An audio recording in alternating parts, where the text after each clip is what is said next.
Bonjour, Nathalie Erard, je me présente énergéticienne depuis 10 ans maintenant. Je fais tout ce qui est énergétique, donc par rapport au Reiki, par rapport aux bars. Je pratique également les massages ayurvédiques et réflexologie plantaire. Et je suis également étudiante en médecine chinoise, ce qui me permet déjà de mettre en œuvre plein de choses telles que l'arrêt du tabac, le canal carpien, ou bien encore la diététique amincissante ou les soins lifting du visage. Aujourd'hui, je vais vous parler des émotions et des actions qu'elles ont sur notre corps, puisque chaque émotion fait partie intégrante de notre être et en même temps fait partie intégrante de notre corps. C'est vrai que ça va paraître un peu étrange, mais c'est comme ça que ça se passe, du moins en base sur la médecine traditionnelle chinoise. Et en même temps, nous allons tout simplement essayer de voir comment remédier ou du moins de faire à ce que les émotions soient de moins en moins en déséquilibre pour que nous soyons en meilleure santé, ou du moins ne pas la dégrader, ça c'est sûr.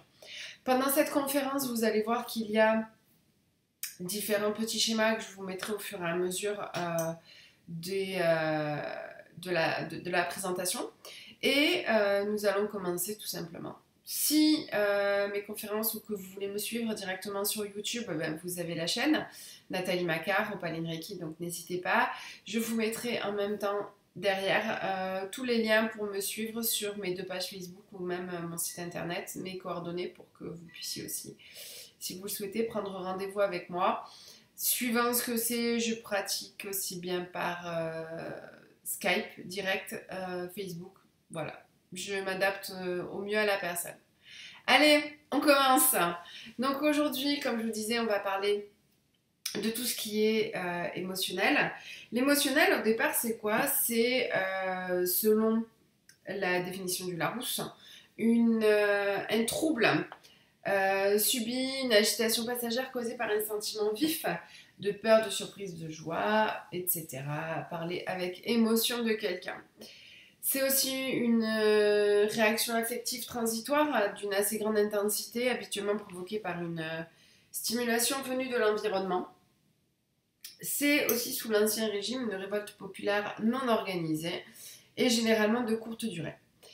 En ce qui me concerne, je ne suis pas d'accord avec cette définition puisque pour moi une émotion, c'est une manière de s'exprimer. Une manière de s'exprimer qui n'est pas forcément temporaire et qui n'est pas forcément considérée comme un trouble ou une manière de s'exprimer. Pourquoi considérer une émotion comme un trouble? C'est dommage, puisque chaque émotion fait partie, comme je vous le disais tout à l'heure, intégrante de notre propre personne, et chaque personne a des émotions plus ou moins exacerbées en fonction de son caractère. Elle nous aide à exprimer nos ressentis, pas besoin de s'exprimer, elle peut se voir également sur notre corps, comme pour la tristesse par exemple, en ce qui concerne les larmes, notre manière de respirer aussi également. La colère, pas forcément besoin de crier, ça peut être une colère sourde, une colère intériorisée, et là on peut voir aussi une modification au niveau du visage. Depuis que j'ai commencé mes études de médecine chinoise, je vois les émotions d'une manière différente, dans le sens où je prends conscience des différentes actions qu'elles ont sur notre corps, sachant que chaque corps est associé, du moins chaque émotion est associée à un organe. Nous pouvons voir la différence. On se rend compte qu'en fait, tout ce qui est colère, susceptibilité, créativité, pardon, ça agit, ces émotions-là sont reliées au niveau du foie. Pour tout ce qui est joie, plaisir, violence, passion, c'est au niveau du feu.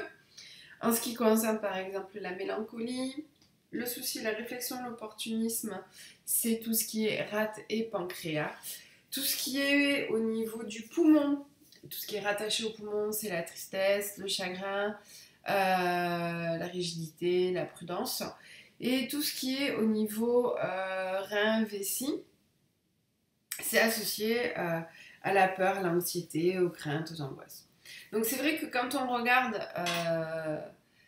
les différentes émotions par rapport aux différents organes, on se rend compte aussi qu'il y a des expressions populaires. Se mettre la rate au courbouillon, arrêter de tout le temps, de tout le temps ressasser les choses. Plus on ressasse les choses, plus on se met la rate au courbouillon. Donc ça, c'est vraiment associé à la rate. En ce qui concerne la tristesse, c'est vraiment toujours bloqué, généralement pour ceux qui font du Reiki ou autre, à l'énergie du cœur. L'énergie du cœur, c'est tout ce qui touche au niveau des poumons. Quand on est triste, on a du mal à respirer aussi. On suffoque, on a du mal à prendre notre respiration. Au niveau de la peur, quand on se dit j'ai eu tellement peur, j'ai fait pipi dans ma culotte. Oui, bah effectivement, ça aussi.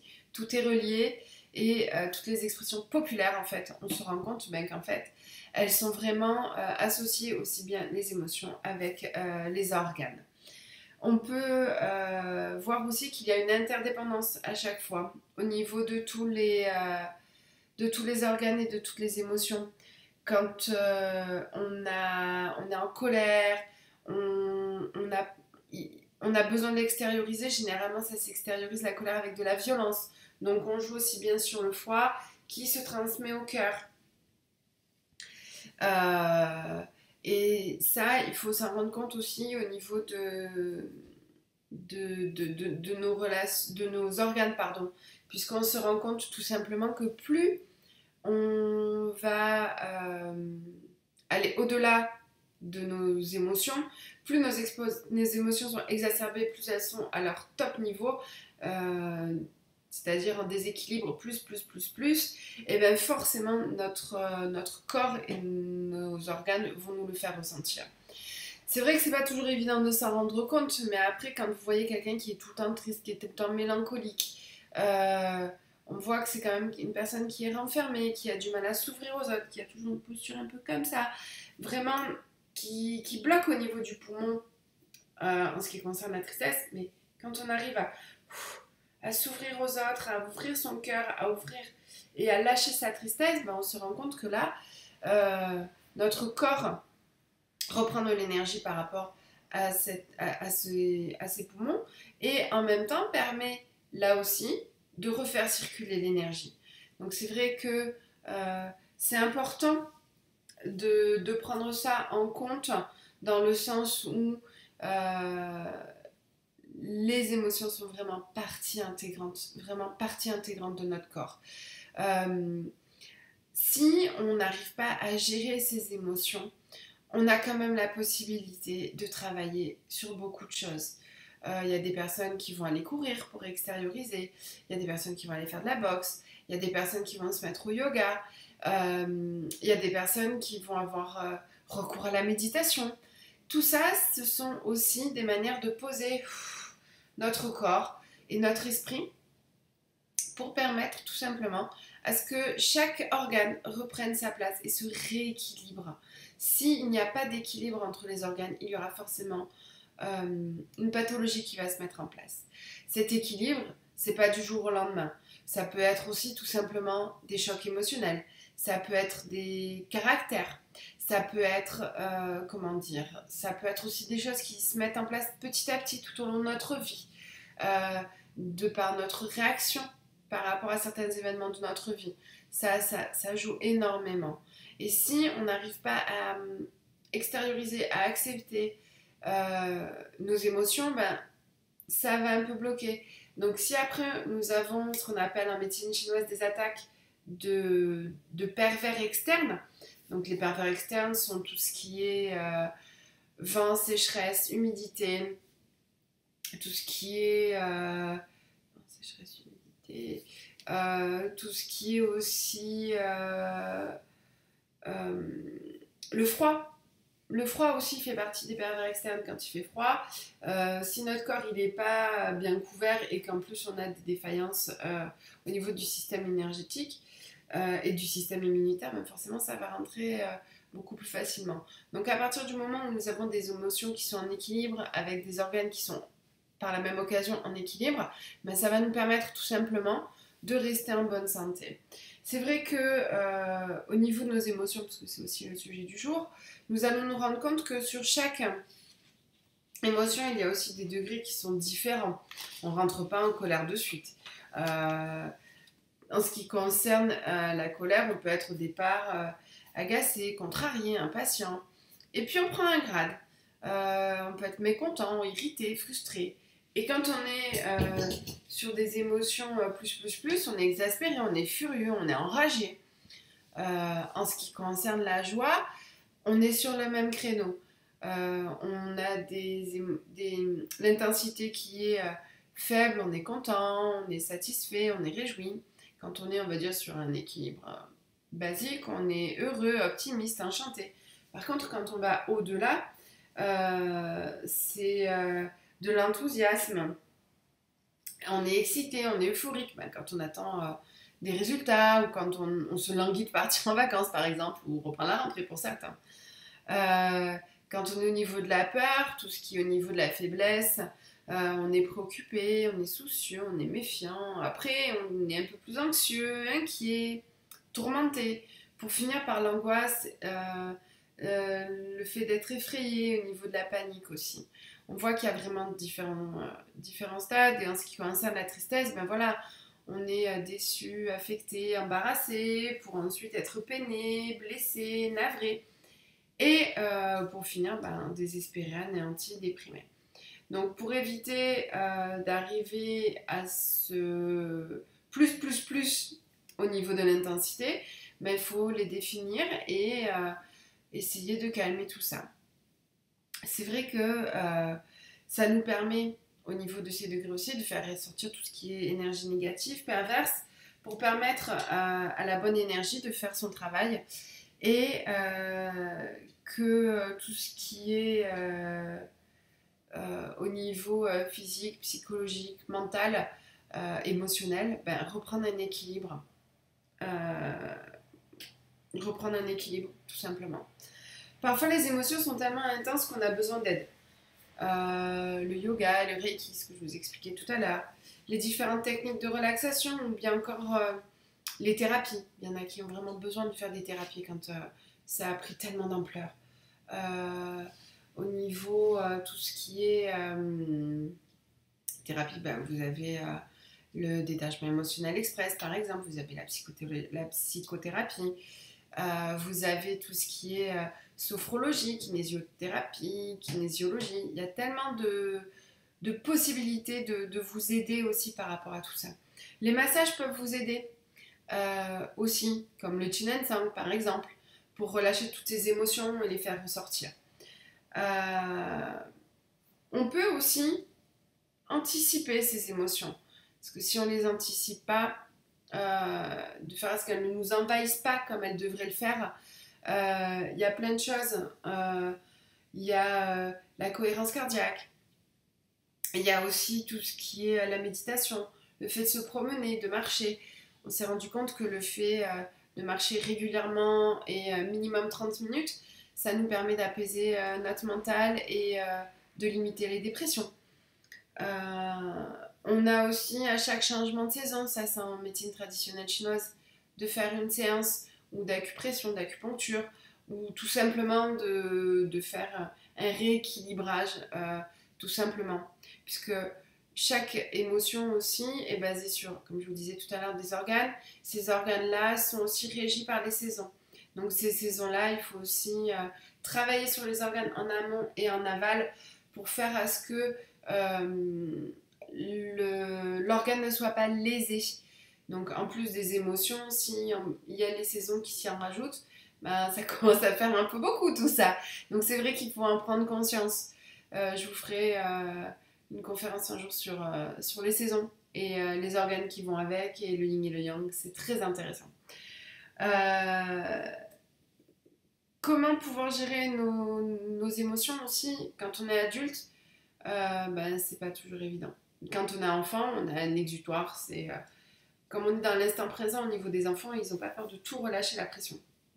Mais pour avoir des enfants des adultes qui soient heureux et qui arrivent à lâcher leurs émotions et les exprimer, c'est aussi important de mettre en avant nos enfants, de leur dire voilà, tu as des émotions, n'hésite pas non plus à les dire, les ressentir, mettre des mots dessus, à pas dire ah, c'est une colère, c'est un caprice, non. S'il y a une colère, c'est qu'il y a une émotion intense qui est derrière. Cette émotion-là, il faut qu'il arrive à la décrire, à lui dire ou à nous dire aussi où ça fait mal. Et ça, c'est hyper important. Les enfants aussi, on peut leur faire de la méditation, on peut leur faire de la relaxation. Leur apprendre aussi tout simplement à ce que sont exactement les émotions pour qu'ils puissent les appréhender et nous dire aussi comment ça se passe. Ça permet,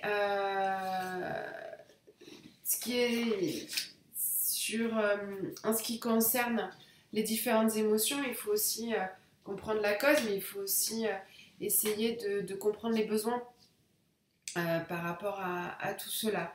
Donc, si on reprend au niveau de la joie, les causes, ça peut être l'émerveillement, ça peut être la réussite, ça peut être la rencontre, ça peut être la gratitude.